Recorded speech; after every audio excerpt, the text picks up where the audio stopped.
পৌরসভার আবর্জনা সাফাইয়ের গাড়ির ধাক্কায় মৃত্যু শিশুর। ঘটনায় আটক করা হয়েছে গাড়ির চালককে। হুগলির উত্তরপাড়ার ঘটনায় চাঞ্চল্য। পৌরসভার আবর্জনা সাফাইয়ের গাড়ির ধাক্কায় মৃত্যু হলো 2.5 বছরের শিশুর। মৃত শিশুর নাম অংশগড়। রবিবার সকালে মর্মান্তিক ঘটনাটি ঘটেছে হুগলির উত্তরপাড়া পৌরসভার 22 নম্বর ওয়ার্ডে। জানা গিয়েছে, এদিন সকালে বাড়ির সামনে খেলা করছিল শিশুটি। সেই সময় পৌরসভার আবর্জনা সাফাইয়ের একটি গাড়ি তাকে ধাক্কা মারে। রক্তাক্ত অবস্থায় ওই শিশুটিকে উদ্ধার করে উত্তরপাড়া স্টেট জেনারেল হাসপাতালে নিয়ে যাওয়া হলে চিকিৎসকেরা তাকে মৃত বলে ঘোষণা করেন। এই ঘটনার পর ক্ষোভে ফেটে পড়েন বাসিন্দারা। তাদের অভিযোগ, এই এলাকা দিয়ে দ্রুত গতিতে চলাচল করে পৌরসভার গাড়ি। আগেও পৌরসভার গাড়ি ওই এলাকায় আস্তে চালানোর কথা বলা হয়েছে, কিন্তু তাতে কোনো কাজ হয়নি।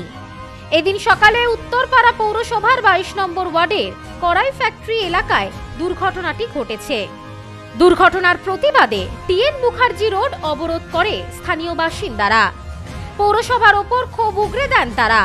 উত্তরপাড়া থানার পুলিশ ঘটনাস্থলে गए परिस्थिति नियंत्रणे आने। कचरा गाड़ी जो ऐसे चलाता, हम लोग का बच्चा लोग वहाँ खेलता है। पारा में तो धीरे धीरे गाड़ी चलाना चाहिए ना, पूरा एकदम से जल्दी जल्दी गाड़ी चला। बच्चा वहाँ खेल रहा था, बच्चा कैसे हो गया बताइए? ये कोनो अच्छा बात है? इसका तो न्याय चाहिए ना। बहुत जोरे ही चला रहा था, एक सप्ताह पहले भी ऐसे हुआ, फिर आज देखिए कि बच्चा का जान ही ले लिया। कोई सही बात है? गाड़ी वो पारा में से गुजर रहा है, म्यूनिसिपैलिटी का गाड़ी था, कचरा उठाने वाला गाड़ी सब था। क्या चाहेंगे शासकीय ना चाहेंगे कि उस आदमी को सजा मिले? ऐसे क्यों चलाते हैं गाड़ी?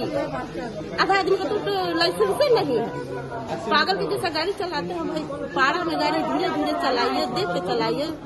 শিশুর বাবা অখিল গড় বলেন, রামনবমীর মিছিলে যাব বলে পোশাক পরে প্রস্তুত হচ্ছিলাম। আচমকা একটা শব্দ শুনি, বাইরে বেরিয়ে দেখি ছেলেকে পৌরসভার গাড়ি চাপা দিয়েছে। বাড়ির সামনে খেলা করছিল ছেলে। পৌরসভার আবর্জনা ফেলার গাড়ি ধাক্কা দিয়ে চলে যায়। এর আগে অনেকবার গাড়ি আস্তে চালানোর জন্য হাত জোর করে বারণ করেছি, কিন্তু কথা শোনেনি। ঘরের সামনে এরকম একটা ঘটনা মানতে পারছি না, আমি এর বিচার চাই। মাঝখানে খেলছে, লেগেছে, সোজা গিয়ে মেরে দিয়েছে ধাক্কা, ব্রেকও মারিনি। ও কানে হেডফোন লাগিয়েছিল, মজা মস্তি করতে করতে যাচ্ছে। কেউ যদি সামনে থাকে ড্রাইভার ব্রেক মারবে, কিন্তু ব্রেক না মেরে বাচ্চাকে মেরে দিয়েছে। এদিকে অভিযুক্ত গাড়ি চালককে গ্রেপ্তার করেছে পুলিশ। আটক করা হয়েছে গাড়িটি। অত্যন্ত দুর্ভাগ্যজনক এবং খুবই দুঃখের ঘটনা। একটি শিশু একটি অ্যাক্সিডেন্টে প্রাণ হারিয়েছে।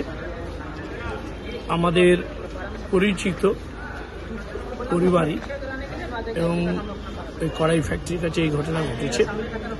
আমরা যা যা নিয়ম মেনে পুলিশের করা উচিত এবং যার যার বিরুদ্ধে তাদের যে মত, সেই মতকে গুরুত্বপূর্ণভাবে মর্যাদা দিয়ে সেই দপ্তর কাজ করবে।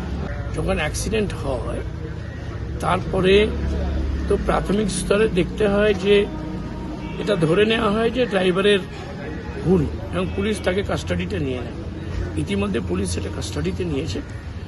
তাদের পরিবারের মত হচ্ছে যে হসপিটাল, ড্রাইভার এটসেট্রা এদের বিরুদ্ধে যে মতই তারা পোষণ করেননি কেন, সেই মত অনুযায়ী যথাযথভাবে তদন্ত করে দেখা হবে এবং সবাই যাতে জাস্টিস পায় এ ব্যাপারটা সকলকে দেখতে হয়, সমস্ত দপ্তরই দেখবে।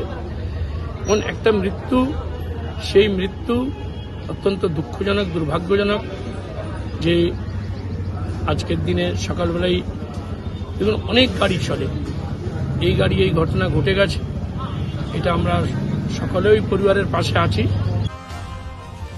Bureau report, news no man's land, Hooghly.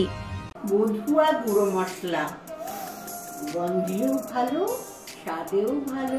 বধুয়া গুঁড়ো মশলা সম্পর্কে আনে অটুট বন্ধন।